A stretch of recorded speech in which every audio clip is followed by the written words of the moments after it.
Bestie, it's all over.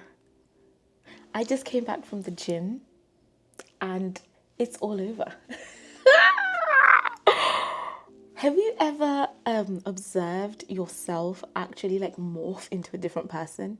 Have you ever like actually caught the moment of that's when I changed?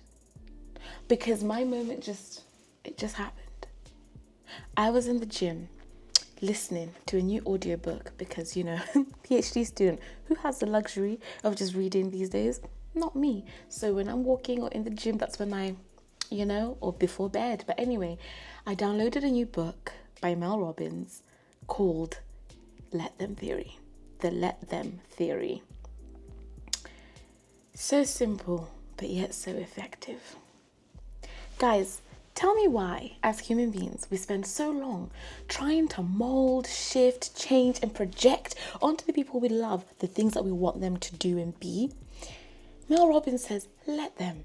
If they don't want to talk to you, if they don't want to invite you out, if they don't want to support your business, if they don't want to show up to your graduation, if they want to have a bad mood for the week, let them. Like, who are we to not let somebody exist in the way they want to? Let them. If they want to treat you badly and they don't want to love you the way you've asked to be loved, they don't want to communicate with you the way you asked to be communicated with, let them.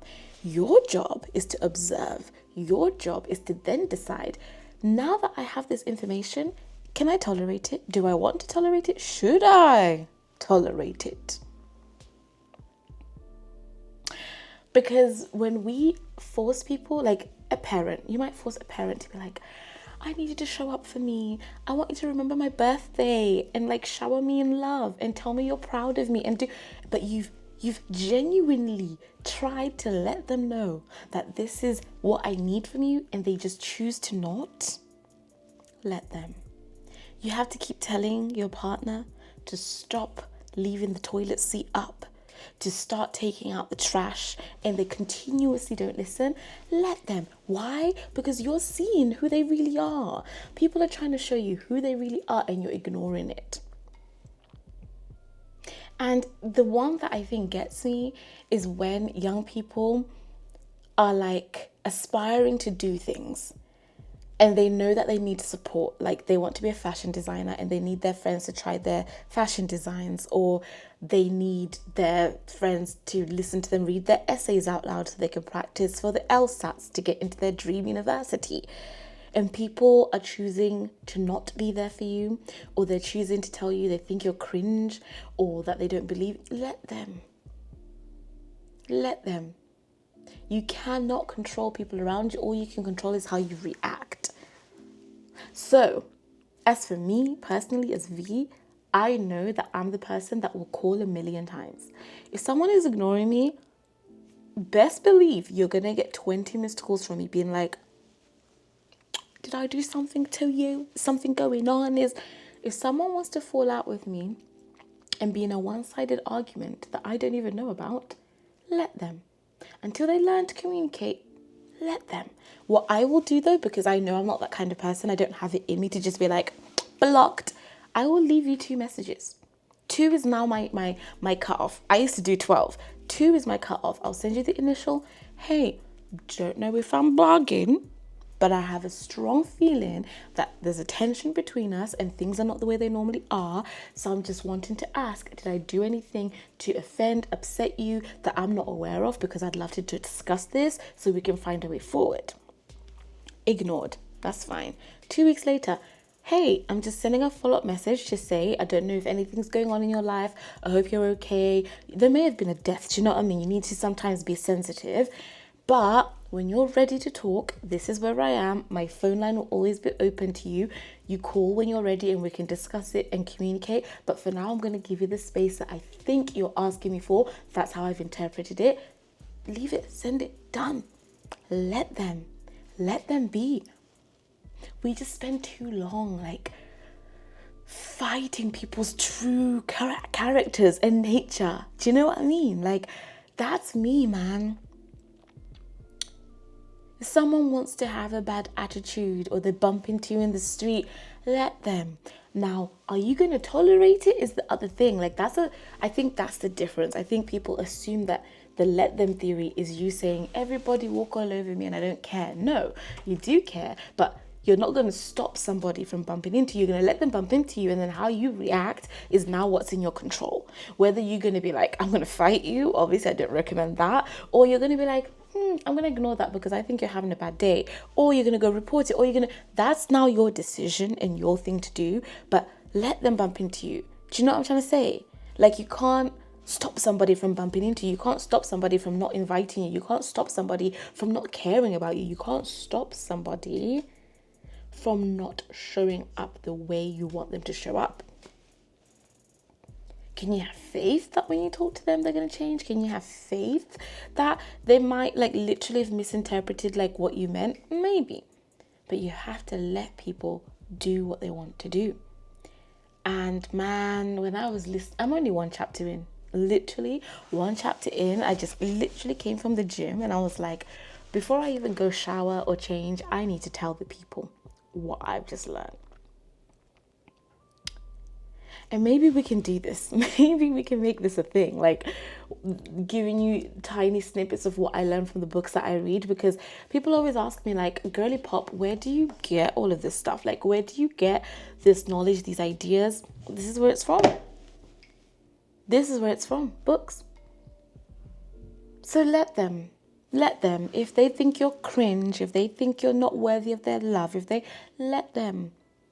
But you're not going to stop being you. You're not going to stop chasing your dreams or doing good by people or being the person who says good morning to everybody. Like, if your friends think, oh, that's so annoying, let them think it's so annoying.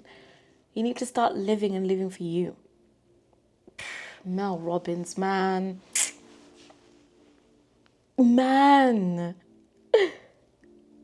I don't know why the concept of it like has just blown me away. She was telling a story of her son and saying that the theory and the idea came to her when it was her son's prom coming up, and she was saying to him like, you need to get your tux, you need to get your date, you need to, and he just was like, leave me alone. Then the night before or 2 nights before prom, he's like, actually I want to go now. So she has to scramble and find the suit and do all the things, and on the day of prom it starts raining. And she's like, you need to come in the house so you don't get your suit dirty. Like, and he's like, me and my friends want to go eat at a pizza joint. I think it was a pizza joint. And she's like, no, you need like a restaurant that's fancy. It's your prom, you know? And he's like, Mom, just like, let us live, you know? Like, they're just like, we want to play in the rain. We want to go for a pizza and we want to show up to prom late. Like, just let us. And she was like, you're right.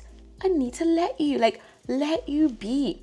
Let them be. If that's how they want to remember their prom night, if that's how they want to remember their like time, let them. If that's their version of what a good prom night is, like, leave them be. So she literally has this moment of realization wash over her, and she's like, I'm trying to control him, his friends, and the outcomes of what their joy looks like and feels like. So she hands him this $20 note and she's like, go do your thing. And you know what? He has the best prom night ever. Let them. Now, did she stop being a parent? No. She let them know the risks. If you go out in the rain, your shoes will get muddy. If you go have that pizza, it's not exactly going to be like the best memory you might have. And she gave him all the things, and he chose what he wanted to do with that information. And at that point, you have to let them. And I think once you let go of the idea that you can like control how people are to you or what people want to do, you will live happier. I mean, I'm preaching this as if I've been doing this theory all my life. I just learned it this morning and it is literally 9 a.m. Oh my God, it is 9 in the morning. Can you see that? It is 8:59. I genuinely had to come and tell you what I just learned from Mel Robbins. She's epic. She's fire. This is flamey. If you guys are interested in us doing this more often, you tell me. You absolutely tell me, because I think this empowerment podcast, our fake podcast, this is not even the microphone. So whenever I lean in and I'm like trying to talk to you here, I giggle because the microphone is really here. Right here. So it makes me laugh. But honestly, what am I looking at here? Oh, that's so cool. Anyways, I'm gonna dash. Remember, for this week, this might be the word of the week. What should we call this? I think the empowerment podcast is good, but I think this segment can be called like the word of the week or daily reads or something. Guys, I'm obsessed with YouTube right now. Like, I just want to have so many things I want to like upload all the time and have to tell myself, calm down. They're not going to appreciate more than 2 videos a week. Like, that's too much. They might not like it. I don't know. But you know what? If they don't like it, let them. If I want to upload 1 million videos a week and you don't even watch them, I have to let you. See? Mel Robbins, you've changed my life. Anyway, got to go. Love you a million. And please comment down below, like, let them. So we can get a little chain reaction going on. Love you. Bye.